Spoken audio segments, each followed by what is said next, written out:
you very much, Sir Roger. It is a pleasure to serve under your chairship today, and thank you to my honourable friend from Brent East for bringing this important issue to the fore. As a declaration of interest, I am a proud member of Unite the Union and the Community Union. And, Chair, at the heart of this debate is the ongoing problem of inequality, and ultimately who actually holds the power in our country, which has been the consistent issue workers have faced for centuries. Because the truth is that our country and our economy have always been run for the benefit of the few. Historically, those that owned the land, the resources in it, and the people that worked on it. Have control of that, and you have wealth. Therefore, inequality is not a new phenomenon. Chair, if I may be permitted just a little bit more history, the creation of the Labour Party in 1900 meant that, at last, the working class and the trade union movement had an effective voice in Parliament. But for women, it took until 1928, when the Equal Franchise Act was passed, to deliver equal voting rights with men. However, pay discrimination for women is still an issue. And to focus specifically on Scotland, the Scottish Trade Union Congress, using the Office for National Statistics annual survey of hours and earnings, have shown that women in Scotland can expect to see themselves earn an incredible £3,000 a year less than men. This gender pay gap has risen from 6.4% in 2023 to 8.3% in 2024.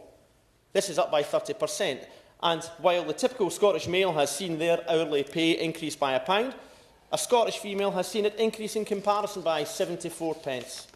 Yet more inequality built into our society. And this is sadly reflected when we look at local government workers in Scotland, approximately 3/4 of which are female. Local authority workers need and deserve a wage that genuinely reflects their worth and value to society. And after 17 years of the SNP's own brand of austerity, the Scottish Government must now invest in workers and the public services people so drastically rely on.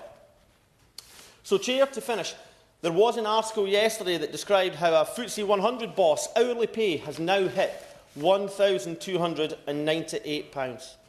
And this shows the gross inequality and unfairness that exists in workplaces. The huge disparity between pay for those at the very top of industry and their staff, those that generate that wealth, has grown bigger.